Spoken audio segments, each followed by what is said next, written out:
Em nosso estudo de hoje, a lição 127 do livro Palavras da Vida Eterna, Chamamento Divino. Disse ao seu servo: sai depressa pelas ruas e bairros da cidade e traze aqui os pobres, os aleijados, mancos e cegos.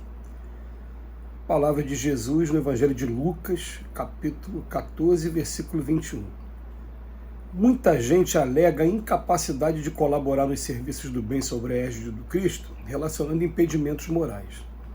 Há quem se diga errado em excesso, há quem se afirme sob fardos de remorsos e culpas, há quem se declare portador de graves defeitos e há quem assevere haver sofrido lamentáveis acidentes na alma.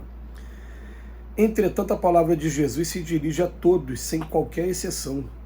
Pobres de virtude, aleijados do sentimento, coxos do raciocínio e cegos do conhecimento superior são chamados à edificação da Era Nova.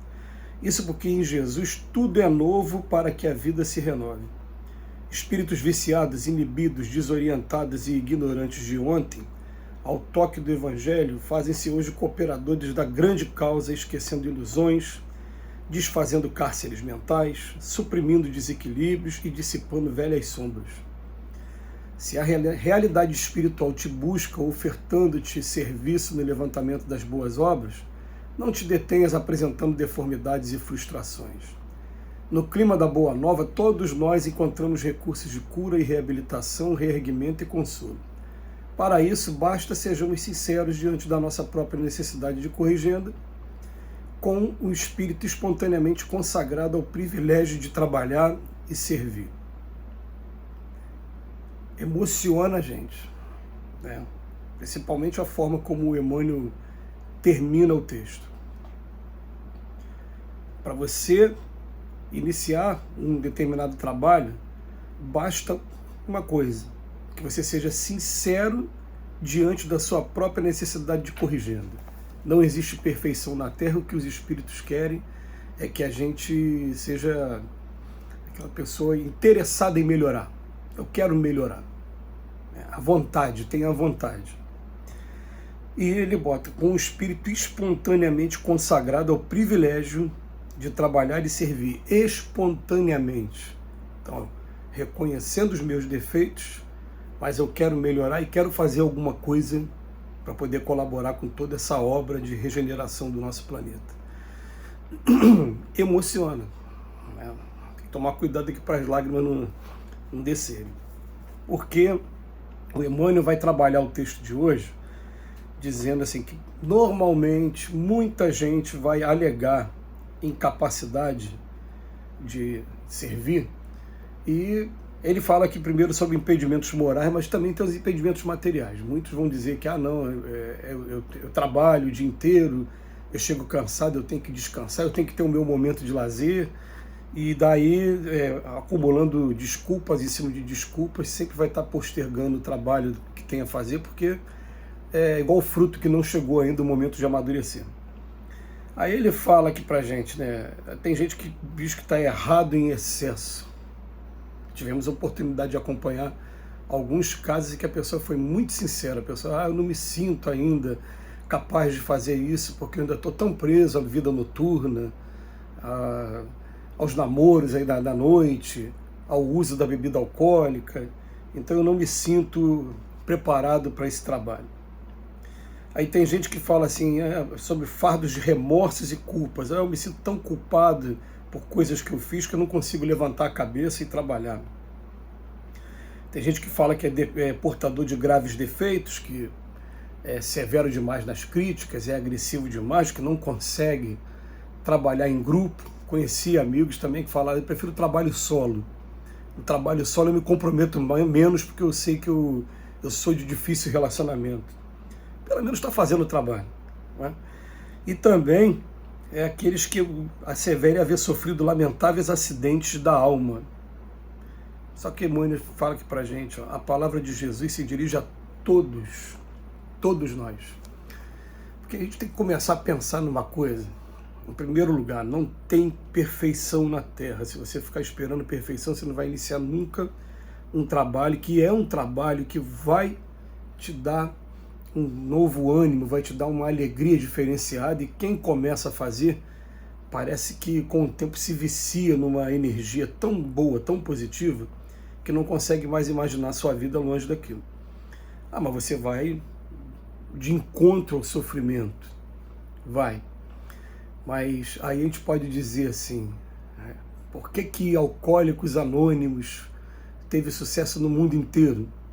Porque você está ali ouvindo uma pessoa que vivencia ou vivenciou há pouco tempo aquela experiência, procurando orientar os outros. Então, quando ele começa a falar, quem está ouvindo sente no fundo do coração, ele está falando da nossa experiência, porque eu também passo por isso.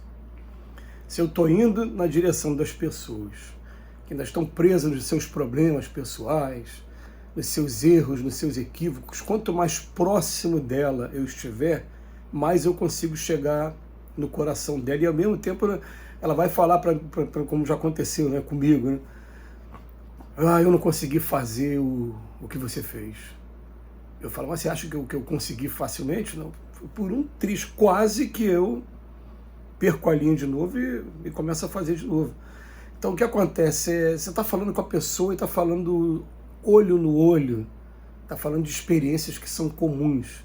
E isso vai te fazer, ao mesmo tempo, entender como irmão e ser solidário à dor da pessoa também. Por isso que Jesus está falando que a gente chama todo mundo. Estou querendo dizer o seguinte, vamos botar em outras palavras. Você vai conseguir chegar no coração de uma pessoa que é um historiador se você tiver noção de história. Se tiver noção de história, aí que vai ser mais, aí você vai falar a linguagem dele, vai chamar a atenção dele. Então, você quer falar sobre a experiência de alguém que ficou desempregado. Se você esteve desempregado durante algum tempo, você vai ter mais autoridade nas suas palavras do que aquela pessoa que nunca ficou desempregada. E vai assim, um ajudando o outro nesse mundo. Então ele coloca aqui pra gente, pobres de virtude, aleijados do sentimento, coxos do raciocínio, cegos do conhecimento superior. Pessoas que ainda não têm virtude desenvolvida, ainda não têm o sentimento ainda nobre, ainda não conseguem raciocinar bem, ainda não têm conhecimento superior. Todos são chamados à edificação. Todos. E é interessante que quando a gente parava, me veio aqui na cabeça para entregar comida na rua, para morador de rua, aquele trabalho, até hoje, ele não tem fronteira religiosa. Então você vê assim, uma pessoa que é de uma religião evangélica, protestante, com outro que é católico, com outro que é um grande amigo que nem religioso ele é ateu, mas ele gostava de levar aquele garrafão ali com guaraná natural, para ficar lá no canto entregando Guaraná para aquela fila enorme lá, ele entregando aquele Guaraná natural para todo mundo, o suco, né, que ele fazia ali. Enfim, não tem fronteira religiosa nesse momento. E eles chamam para a gente isso, atenção. Espíritos viciados, inimidos, desorientados, ignorantes de ontem, quando são tocados pelo Evangelho, fazem-se hoje cooperadores da grande causa, esquecendo ilusões, desfazendo cárceres mentais, suprimindo equilíbrios e dissipando trevas, sombras. Vamos guardar isso no fundo do coração, gente. Eu assisti dezenas de pessoas que estavam entregues em depressão, ou em síndrome do pânico, ou desespero diante das provas da vida. Aquela pessoa simplesmente foi convidada a uma das duas coisas aqui, que eram os recursos que eu tinha, né? Ou foi convidada para fazer a comida que ia ser entregue aos moradores de rua, chegar 3 horas lá para descascar batata, cenoura, fazer arroz com feijão, com ensopadinho de carne moída, botar as quentinhas, 100 e poucos quentinhas, ou ela era convidada para chegar no final disso, para ir para a rua para levar a quentinha para o morador, porque sempre foram times diferentes, um ou outro participava dos dois momentos, né? Mas sempre foram times diferentes. Ou então era convidado para ir na casa de pessoas idosas ou enfermas para a gente fazer uma oração. Só isso.